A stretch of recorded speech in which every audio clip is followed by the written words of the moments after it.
A todos, aos amigos que nos assistem em casa, que nós possamos, nesse momento, aos amigos que estão em casa, podem colocar água fluidificada, que os benfeitores vão aos vossos lares, mas vamos fazer uma oração novamente, levando o nosso pensamento a Deus, levando o nosso pensamento a Jesus, agradecendo o Divino Mestre, a oportunidade bendita de podermos adentrar nesta casa de luz, nesta reflexão do Evangélica desta noite de hoje. Pai nosso, que estais nos céus, na luz dos sóis infinitos, Pai de todos os aflitos, desse mundo de escarcéus. Santificado, Senhor, seja o teu nome sublime, que em todo o universo exprime concórdia, ternura e amor. Venha ao nosso coração o teu reino de bondade, de paz e de claridade, na estrada da redenção. Cumpra-se teu mandamento, que não vacila nem erra, nos céus como em toda a terra, de luta e de sofrimento. Evita-nos todo o mal, dai-nos o pão do caminho, feito na luz do carinho, do pão espiritual. Perdoa-nos, meu Senhor, de iniquidade e de dor, os débitos tenebrosos de passados escabrosos. Auxilia-nos também, nos sentimentos cristãos, a amar os nossos irmãos, que vivem longe do bem. Com a proteção de Jesus, livrai a nossa alma do erro, sobre o mundo de desenterro, distante de vossa luz. Que vossa ideal igreja seja o altar da caridade, aonde se faça a vontade de vosso amor. Que assim seja. Esta oração foi trazida pelo Espírito Monsenhor José Silvério Horta, pelo médium Francisco Cândido Xavier. É uma versão do Pai Nosso, trazida para nós, que eu acho muito bonita. Então vamos fazer uma reflexão, um estudo, nesta noite, do capítulo 2. Esse capítulo 2 é de suma importância, essencial, para todos nós que vamos começar a entender o que Jesus vem nos ensinar, não é? Esse é um pilar básico da doutrina. Os capítulos iniciais do Evangelho é básico para a gente começar a entender, a compreender os motivos, como que tudo se deu, como tudo se passou, não é? Então, esse capítulo 2, Jesus fala, meu reino não é desse mundo. É o título do capítulo. E fala também da vida futura, da realeza de Jesus, do ponto de vista, instruções dos Espíritos. Então vamos ler essa passagem aqui. Então, quando Jesus é entregue a Pilatos, pelos judeus, pelos romanos, para ser julgado, Pilatos entra de novo no palácio, chamando Jesus e perguntou, você é rei dos judeus? E Jesus respondendo, o meu reino não é desse mundo.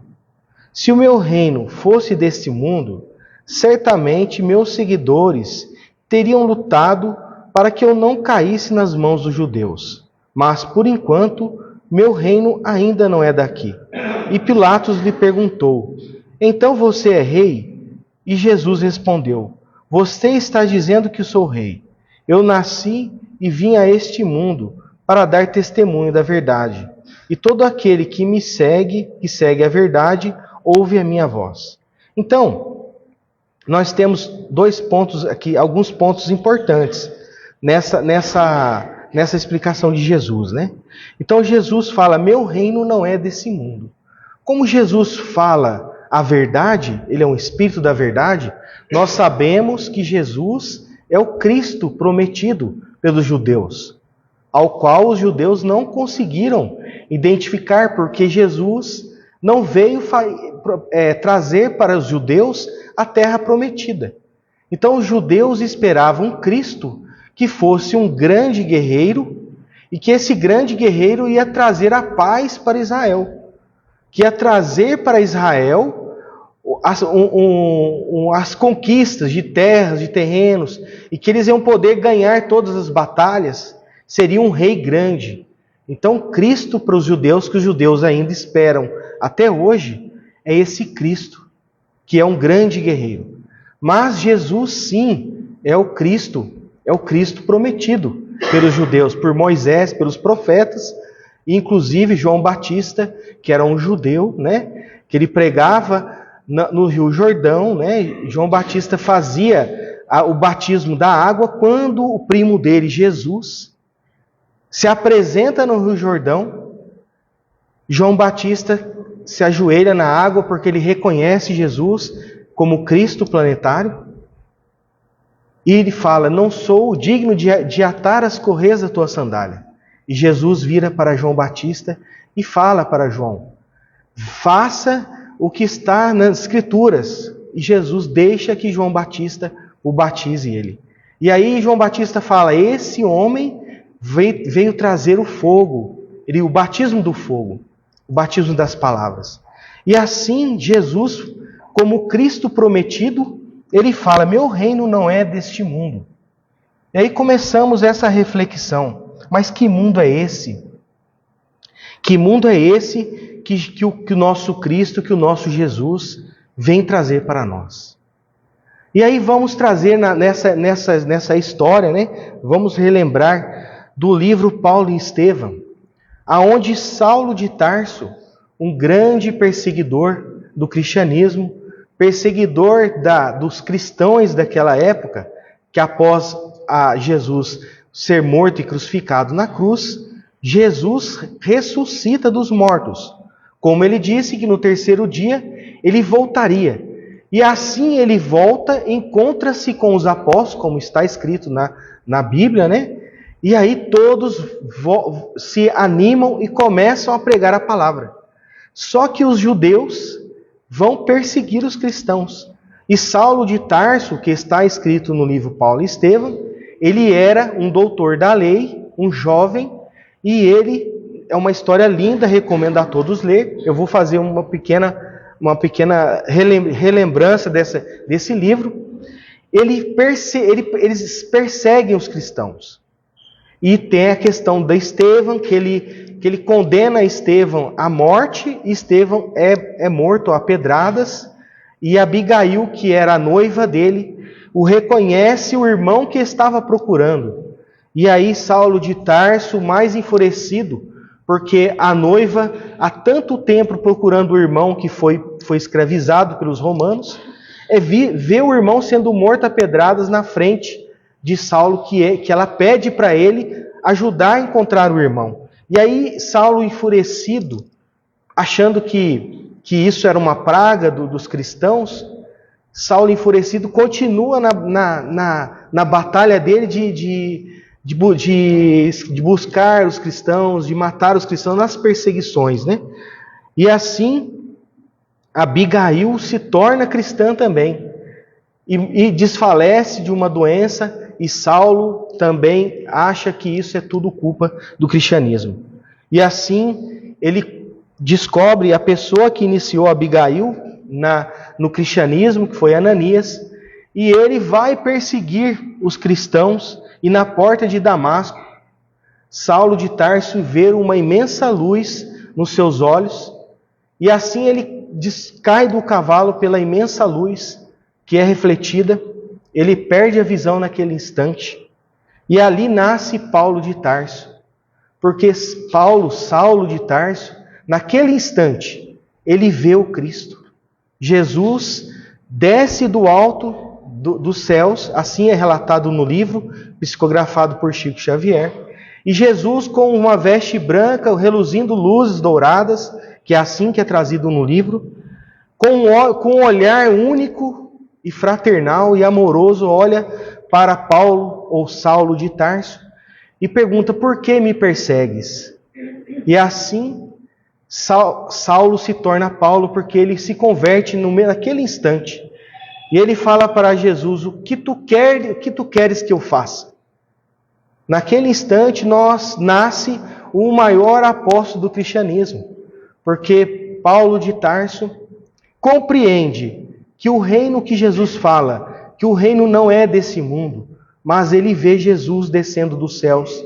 E com certeza naquele instante, ele reconhecendo o Cristo e reconhecendo que a verdadeira vida é a vida futura, a vida espiritual, que nós estamos aqui somente de passagem, ali nasce esse grande apóstolo que vai trazer para todos nós as cartas, as epístolas e todos esses ensinamentos que nós temos hoje. através do cristianismo. Então, quando Jesus chega para Pilatos e fala para ele, meu reino não é deste mundo, Jesus vem trazer para nós a importância de nos prepararmos para a verdadeira vida, que é a vida espiritual. Porque todos os cristãos, tanto os evangélicos, os católicos, todos que se dizem cristãos, acreditam que a vida continua. Porém, a divergência que nós temos é que uns acreditam que vai esperar o juízo final para depois entrar no reino dos céus. Enquanto que outros acreditam que no momento do desencarne, aqueles que foram bons vai para o céu, enquanto que os que não foram bons vai para o purgatório, e aqueles que fizeram muito mal vai para o inferno eterno.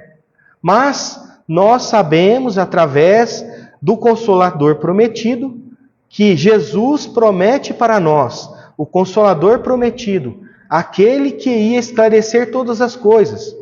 Porque Jesus fala que antes do final dos tempos, ele enviaria o Consolador prometido. Aquele que vai esclarecer tudo o que ele não pôde dizer naquele momento. E a doutrina espírita cumpre a profecia de Jesus, que é esse Consolador prometido. O Evangelho segundo o Espiritismo é a explicação às claras de tudo que Jesus, dos ensinamentos morais que Jesus vem nos trazer. E Kardec pondera para nós que a vida continua e que nós estamos aqui em evolução. Então nós teremos reencarnações futuras, que esta nossa vida é apenas uma encarnação de muitas que nós ainda vamos ter. Mas aí a pergunta que nos vem, né? Mas para que reencarnar? Se nós já nascemos aqui e passamos por tantos sofrimentos, enquanto vemos uns em abundância, outros na miséria, outros na pobreza, por que essa desigualdade? E assim a reencarnação explica para nós que todas as vezes que nascemos, nós vamos trazer conosco as coisas boas que plantamos e as coisas ruins que plantamos. Então, cada reencarnação é uma provação. Então, nós nascemos para aprender, para evoluir. Mas evoluir para quê, Daniel? Para que nós temos que evoluir? Para que eu tenho que sofrer? Para que eu tenho que ver o meu filho morrer? Para que eu tenho que ver o meu esposo falecer? Para que eu tenho que pegar uma doença? Sofrer tanto? Porque um nasce cego, outro nasce paralítico. Por que um nasce rico e o outro nasce pobre?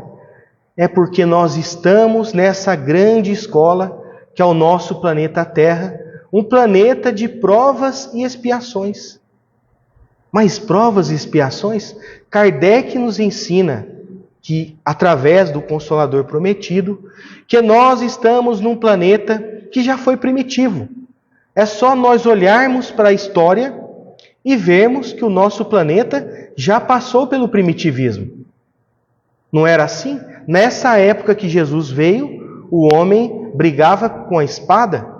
Antes nós vemos na história que nem espada existia, que os primórdios inventaram fogo, inventaram a roda, e assim foi a evolução, até que hoje, de 100 anos para cá, nós tivemos essa revolução tecnológica.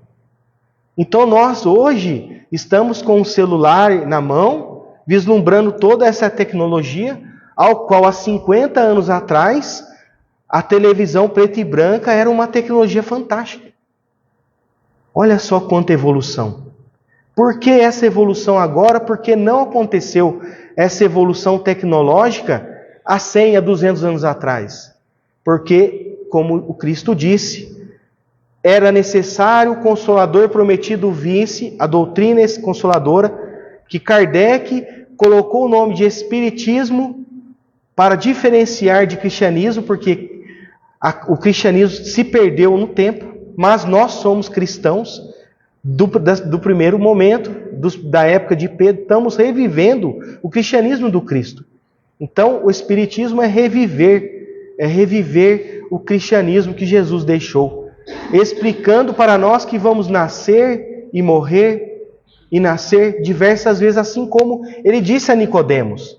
Porque para a vida verdadeira, que como diz, meu reino não é desse mundo, Jesus, ele é Cristo planetário no mundo espiritual.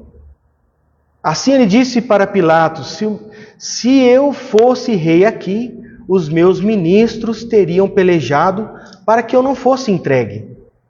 Mas Jesus falava do reino espiritual. Então, quando Saulo ou Paulo de Tarso vê o Cristo, ele reconhece que a luta dele não era em vão. Ele deveria, aí sim, ele encontra-se Ananias, e Ananias recobra a visão dele, e assim ele se inteira em todo instante naquela vontade de conhecer o Cristo e se torna um cristão. Porque ele reconhece que a verdadeira vida é a vida espiritual. E assim nós vemos Paulo de Tarso se entregando ao cristianismo, nós vemos irmã Dulce, Madre Teresa de Calcutá, Francisco Cândido Xavier, nosso Francisco de Assis, que entrega tudo aos pobres e sai auxiliando os doentes. Então Jesus mostra para nós o caminho. O caminho nosso é o caminho da caridade, é o caminho do amor, da fraternidade, da nossa mudança interior.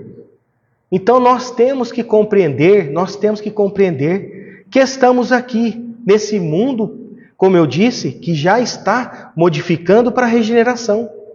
Nós vemos os tablets, os celulares, já estamos vendo carros que andam sozinhos, o carro de Tesla. Vamos daqui a um tempo ver carros que voam. E assim o nosso planeta Terra vai estagiar no mundo de regeneração.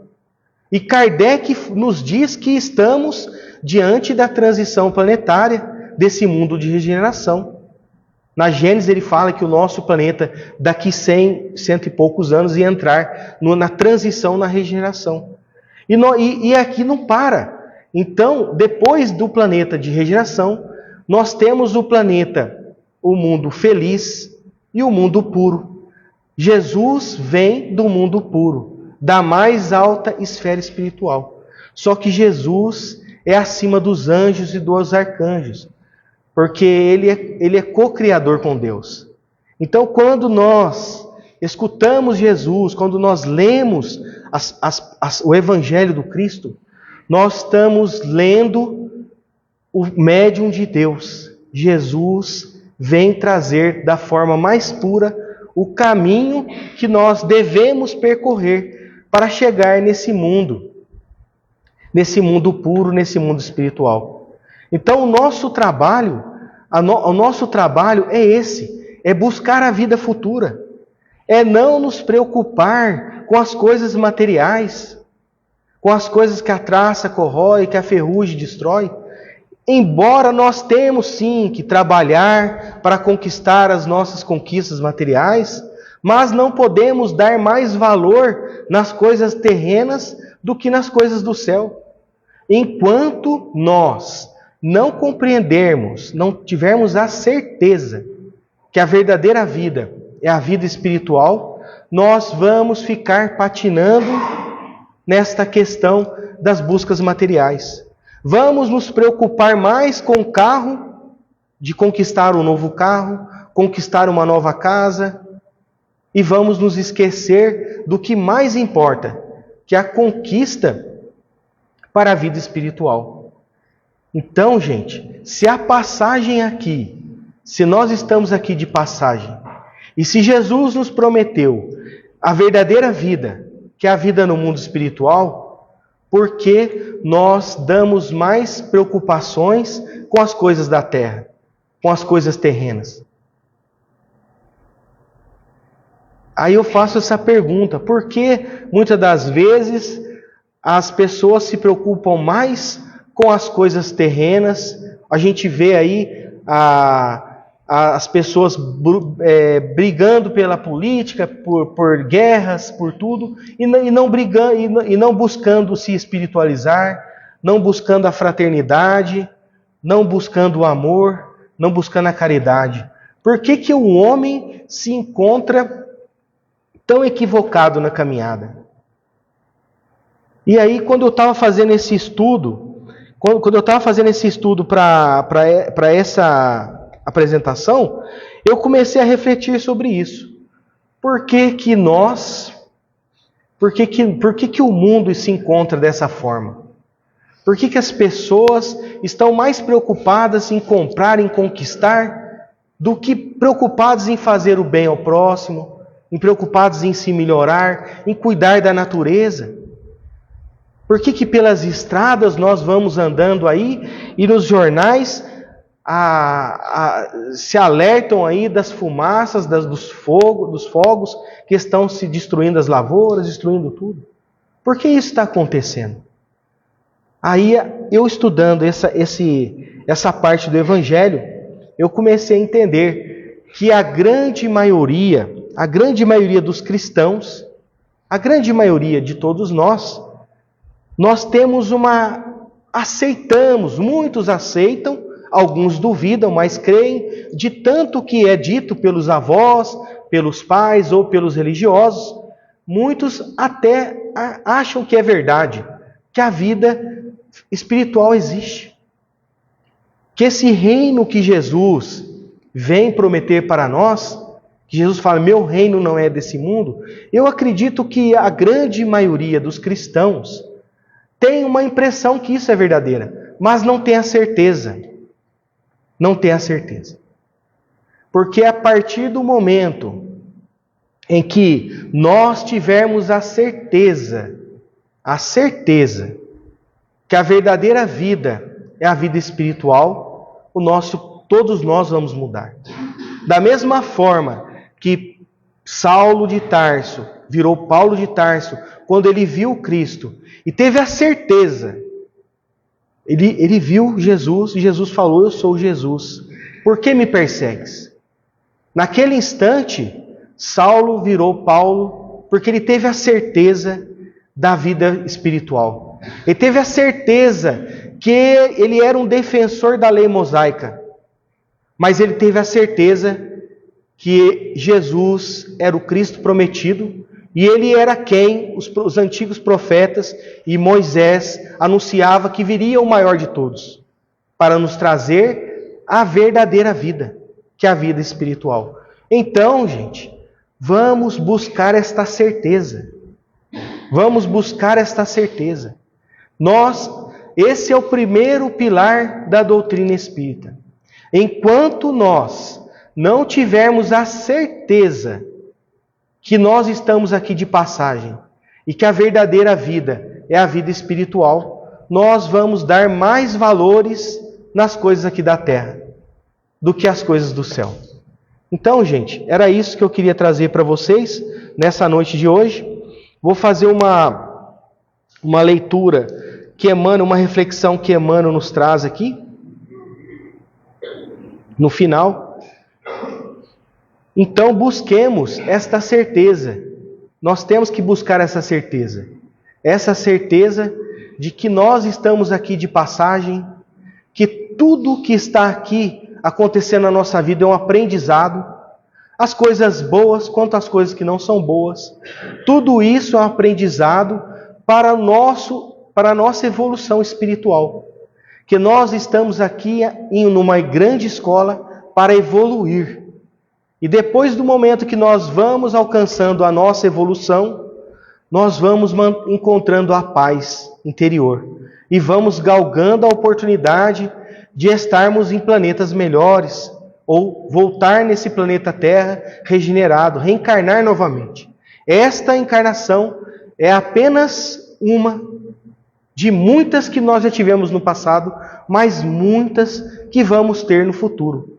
E que nós possamos, nesta encarnação, darmos o passo certo, na certeza que a verdadeira vida é a que nós temos que buscar, que é a vida que Jesus nos falou. Meu reino não é desse mundo, mas meu reino é a vida espiritual, a vida eterna, ao qual nós encontraremos a verdadeira paz interior. Então, Emmanuel nos traz aqui como vencer. O coração tem 1000 caminhos para a felicidade. Quando procuramos aceitar a vontade de Deus, Os corações endurecidos geram nuvens de desconfiança, para onde passa. Se és discípulo do Senhor, aproveita a oportunidade na construção do bem, semeando paz, colherá harmonia, santificando as horas com Cristo, jamais conhecerá o desamparo. Não basta multiplicar as promessas ou pedir variadas tarefas ao mesmo tempo. Antes de tudo, é indispensável receber a ordenação do Senhor cada dia e executá-la da melhor modo. No esforço redentor, é indispensável que não se perca de vista as possibilidades pequeninas. Um gesto, uma palestra, uma hora, uma frase, pode representar sementes gloriosas para edificações imortais imprescindíveis, pois jamais desprezá-las. Nos teus dias de tua luta, portanto, faz os votos e promessas que forem de teu agrado e proveito, mas não te esqueça da ação e da renovação. Aproveitais na obra divina do mundo e sumamente agradáveis ao olho do Senhor. Na esfera carnal, a glória e a miséria constituem molduras de temporária apresentação. O dinheiro ou a necessidade material, a doença e a saúde do corpo são condições educativas do imenso valor para os que saibam aproveitar o ensejo de elevação em sua essência legítima. Na fonte está no livro Palavras de Emmanuel, Psicografia de Chico Xavier. Gente, uma boa noite a todos. Fiquem na paz, uma excelente semana.